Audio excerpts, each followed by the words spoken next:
Good morning, children. Myself, Anuradha Sinha, your maths teacher, welcomes you all in the maths class. Children, for the past few days, we have been doing the chapter Day, Date and Time. Today, we have come to the last part of the worksheet, that is worksheet number 5. After this, we will be doing value-based question answers. So, one thing I would like to say that do you know why we are having maths every day? You could have seen in your routine also that you are having the other subjects on alternate days, but maths you are having daily. दूसरे subjects एक एक दिन छोड़कर भी हो रहे हैं, लेकिन मैथ्स डेली आपके रूटीन में मेंशन्ड है. क्या आप इसके पीछे का रीज़न जानते हैं कि ऐसा क्यों किया गया है? This is done because maths is a subject which needs regular practice. Every day if you are not in the habit of doing maths, then you would be stuck during the examination. Exam के समय आप रुक जाएंगे, आपकी हाथ रुक जाएंगे क्योंकि आपको रेगुलर प्रैक्टिस की आदत नहीं रही होगी. So you have to always see to it that every day after doing your homework and class work also you should take out time at least 1 hour, minimum of 1 hour every day you should do maths. हर दिन ज़रूरी नहीं है कि आप कुछ नया ही सीखें, कुछ नया ही करें. नया तो हर दिन मैं कुछ करा ही रही हूँ आपको समझाने के बाद, through YouTube videos, through Cisco classes. Every day I am teaching you, I M proceeding the chapter further. But what you have to do is whatever we have been doing till now, आप हर दिन पुराने worksheet को भी साथ ही साथ practice करते जाएं. Make a separate maths rough copy for home and every day you practice the previous worksheet जो मैंने पहले किया हुआ है. इससे आप नया तो सीखते ही जाएंगे, पुराने वाले को भी भूलेंगे नहीं. नया सीखने का अर्थ ये नहीं होता है कि आप पीछे वाले चीज़ों को भूलते जाएं. So you do maintain the habit of doing class work and homework every day. At the same time also practice the previous worksheet every day and develop this habit of doing maths minimum of 1 hour every day. This will have your command on this subject. इस तरह से आप इस subject पे command कर पाएंगे, आपकी speed बनी रहेगी, आप किसी भी सम को बहुत ही अच्छा से समझ लेंगे और आसानी से बिना किसी डाउट्स के बहुत अच्छे से कर पाएंगे. Okay, so let's move to the further continuation of the chapter. Worksheet 5 number 1 already we had done. Today we'll be doing number 2. Write the time in AM or PM. First one is done for you. AM और PM का अर्थ मैं पिछले class में समझा चुकी हूँ, फिर से एक बार मैं बता रही हूँ. 12 midnight to 12 noon is AM. रात के 12 बजे से लेकर दिन के दोपहर के 12 बजे तक AM होता है. ओके, एंड दिन के 12 बजे से लेकर रात के 12 बजे तक PM होता है. दिन के 12 बजे दैट इज़ 12 नून से लेकर 12 मिडनाइट रात के 12 बजे तक PM होता है. और एक चीज़ का ध्यान रखेंगे कि 12 नून और 12 मिडनाइट में ना हम AM लिखते हैं ना PM लिखते हैं. We do not write anything, we just write 12. For 12 noon और 12 मिडनाइट AM और PM नहीं लिखते हैं. Okay, now let's write the answers. Jogging in the morning, A number. जब सुबह जॉगिंग किया जाता है तो वो AM होता है या PM होता है? जाहिर सी बात है, सुबह का टाइम है It is early morning hours, so that would be AM. अब आप जिस समय भी जॉगिंग करते हो आपकी जो टाइमिंग है आप वहाँ लिख सकते हैं. Here they have mentioned 6:30 AM. If you go for jogging at 5 AM, you can write that. If you go at 5:30 AM, you can write even that. Okay.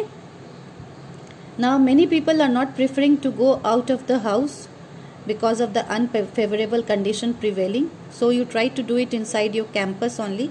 Don't try to move out of the campus. Okay. Having breakfast. Breakfast करने के लिए आपको time अब बताना है कि किस समय पर आप ब्रेकफास्ट करते हैं.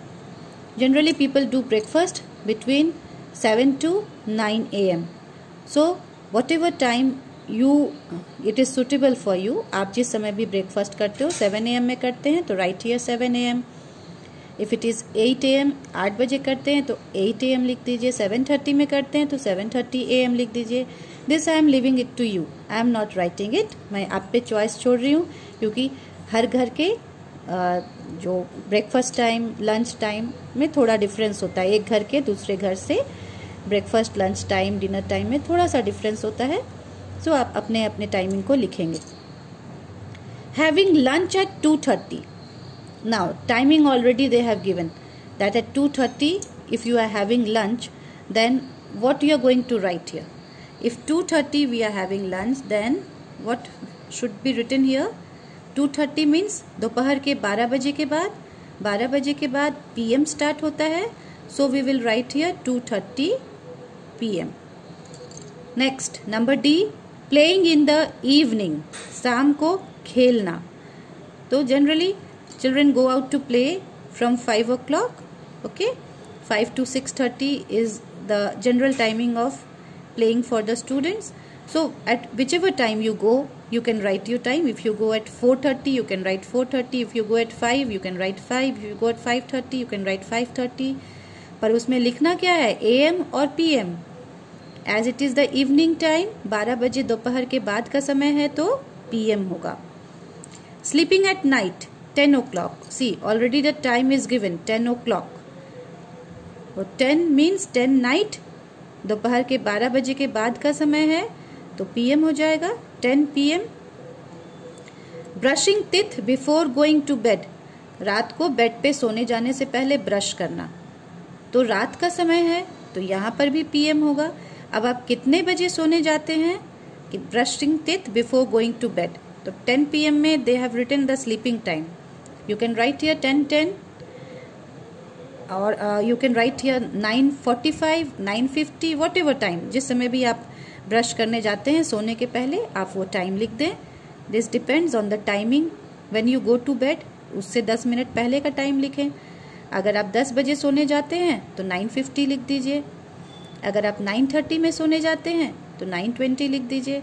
10:30 में सोने जाते हैं तो 10:20 लिख दीजिए. And that would be PM और ये PM होगा. ओके, बिकॉज दोपहर के 12 बजे बाद का समय है. Praying to God in the evening. शाम को भगवान से प्रार्थना करना. बहुत सारे घरों में शाम को पूजा होती है. शाम को भगवान को दीप दिखाया जाता है, दीपक दिखाया जाता है.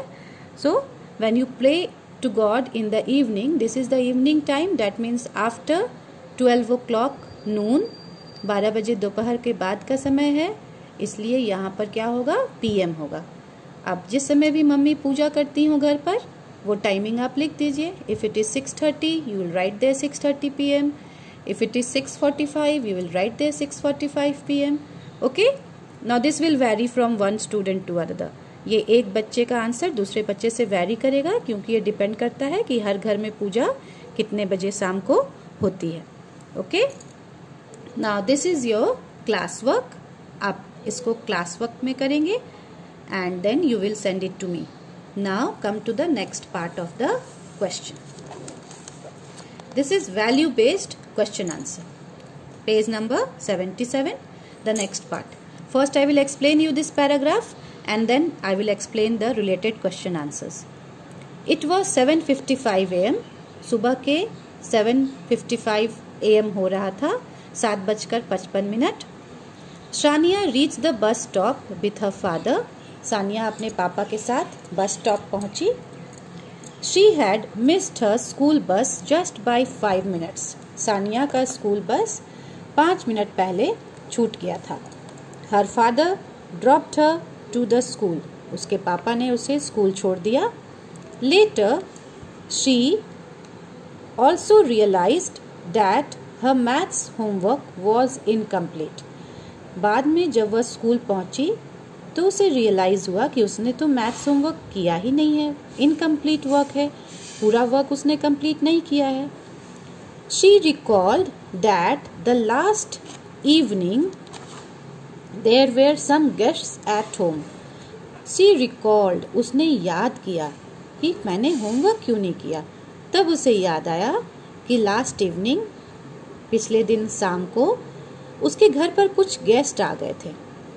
As her mother was not well, she was helping her father in small household chores. As her mother was not well, चूँकि उसकी मम्मी की तबीयत ठीक नहीं थी तो वह अपने पापा की मदद कर रही थी घर के छोटे छोटे कामों में। Household chores means the work which is done at house, work which is done at the home, like making food, serving the food, then cleaning the table, keeping the kitchen items at their proper places. These all are household work. ये सब घरेलू काम है। तो उसकी mummy की तबीयत ठीक नहीं थी, घर पर कुछ गेस्ट आ गए थे शाम को और पापा अकेले पड़ गए थे, तो वो अपने पापा की मदद की उसने किचन में जाकर और घर के कुछ छोटे मोटे कामों को कर कर। She told everything to the teacher. उसने सारी बात अपनी टीचर को बता दी। And promised to complete her work that day only. और उसने अपने टीचर को प्रॉमिस किया कि मैम, मैं होमवर्क नहीं कंप्लीट कर पाई पूरा क्योंकि ये कारण था, मैं प्रॉमिस करती हूँ कि मैं अपना वर्क उसी दिन कंप्लीट कर लूँगी। Okay, so see, this is what is honesty called. She did not say any kind of lie to the teacher. Whatever was the fact, जो भी सही बात थी उसने कह दी, तो टीचर ने भी समझा होगा कि ये बच्ची तो रोज होमवर्क करती है, आज ये अगर नहीं की है तो जरूर कुछ कारण होगा। आप भी अपनी लाइफ में ऐसी ही ऑनेस्टी बनाए रखेंगे बच्चों, because this is honesty, as you know the proverb also, honesty is the best policy. ईमानदारी बहुत जरूरी है जीवन में। अगर आप ईमानदार बने रहेंगे तो लोग आपको अच्छा समझेंगे, लोग आपकी इज्जत करेंगे, दे विल अप्रिशिएट यू, लोग आपकी तारीफ करेंगे। और ये खुद के लिए भी ज़रूरी है। ईमानदारी हमारे जीवन का हिस्सा होना चाहिए। So if this kind of situation happens to you also, that you always do your class work, always do your homework, and due to some unavoidable reason, कोई बहुत ज़रूरी कारण की वजह से अगर आपने होमवर्क नहीं किया है, तो आप झूठ ना बोलें, जो सही बात है आप अपनी टीचर को बताएं। टीचर भी समझेंगी और आपको पनिश नहीं करेंगी और आपको समय देंगी अपना वर्क करने के लिए। But first you should be honest and regular in your work. रोज रोज जो बच्चे नहीं होमवर्क करते वो तो झूठ बोलेंगे, तो वैसे में तो टीचर भी गुस्सा होंगी। लेकिन आप रोज होमवर्क करते हैं और कभी आपका होमवर्क छूट गया तो you should be very honest in your work. Okay, now come to the question answer part. What is the first question? So you are going to write the question answer. So first you will write this is I am going to give you as homework. So first you will write homework, then you will write date, okay, and after that you will write value based question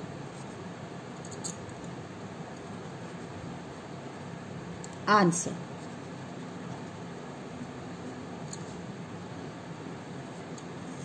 You will underline the heading, use a scale to underline. Okay, now what is the first question? The first question is, at what time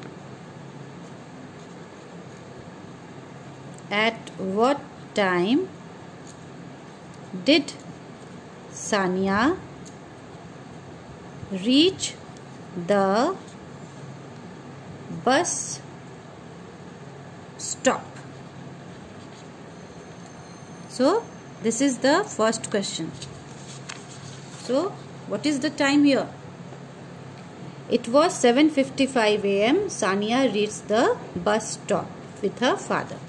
So answer would be Sania reached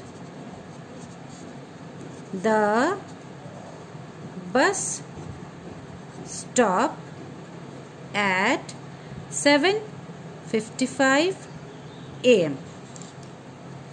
What you will do next? You will hold a scale and you will draw lines. Why lines are drawn? Lines are drawn because this indicates that you have completed your work. Whenever an answer gets completed, always see to it that you are drawing lines to complete the answer, to show that yes, the answer has got completed. Next question is question number 2. At what time did bus reach the bus stop? At what time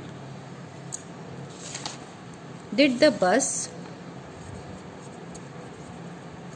reach the bus stop? Now see,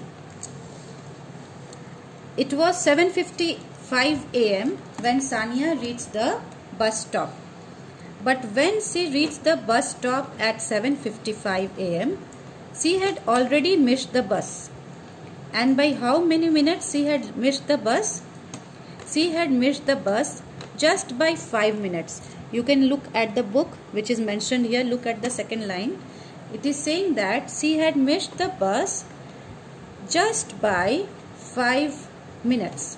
So this is what I am going to show you in the clock so that you can understand it even better. Okay. See here. This is 7:55. Can you look at the clock? It is not 8 now. The hour hand is going towards 8. Hour hand 8 की तरफ बढ़ गया है. But it is not exactly 8 because the minute hand is at 11. That means 7:55. Minute hand 11 पर है. That means अभी कितना समय हो रहा है? 7:55. अभी 7:55 हो रहा है. This is the time when Sania reached the bus stop. But जब वो बस स्टॉप पहुंची तो स्कूल बस ऑलरेडी जा चुकी थी और 5 मिनट पहले ही जा चुकी थी. सो इससे 5 मिनट पहले कितना हो जाएगा? Just 5 minutes before will be how much? See here. इससे 5 मिनट पहले इट वुड बी 7:50. पहले minute hand was at 11. That means it was 7:55. Now the minute hand is at 10. That is 5 minutes पहले. अब कितना समय हो गया? अब हो गया है 7:50. इसका मतलब बस स्टैंड पे 7:50 में आती थी. So you will write here, at what time did the bus reach the bus stop? Bus reached the bus stop at 7:50 a.m. Your second answer has also got completed. You will draw lines again. Now the third question. What activities do you do in the evening at what time? आप शाम को क्या करते हैं और कितने बजे करते हैं? What activities do you do in the evening and at what time? और कितने बजे करते हैं? Now this answer I am not going to write. मैं समझा देती हूँ, ये सब आप खुद करेंगे. शाम को आप कौन कौन से एक्टिविटीज करते हैं? You can write here, I go to play at 5 o'clock. I go to do exercise at 5:30. I go to the tuition at 6 o'clock. आप यहाँ पर अपने एक्टिविटीज लिखेंगे, ये हर बच्चे का वेरी करेगा एक दूसरे से. So I am not going to write this answer you are going to write on your own. ये आंसर आप सब खुद लिखेंगे, ठीक है. जो भी काम आप शाम को करते हो वो काम को लिखें. If it is playing, jogging, doing exercise और going for tuition, whatever activities you do, write that activity and write the time. The fourth question and the last question to it. What is the fourth question? What does this situation tell about Sania? What does this situation tell about Sania? ये situation Sania के बारे में क्या बताता है? This situation tells that Sania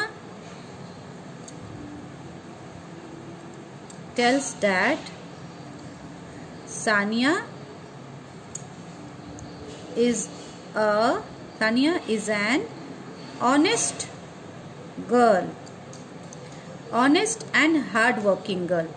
both the things. Honest क्यों? क्योंकि उसने सही बात अपनी मैम को बताई. और हार्ड वर्किंग इसलिए क्योंकि अपना काम वो हर दिन करती थी. एक दिन उसने अपना वर्क पूरा कंप्लीट नहीं किया because there was reason behind it. उसके घर पर गेस्ट आ गए थे, इसलिए उसने अपना वर्क कंप्लीट नहीं किया. So with this we have completed the value based question answers. You will do this as your homework and then you will send it to me. Okay? Thank you, children.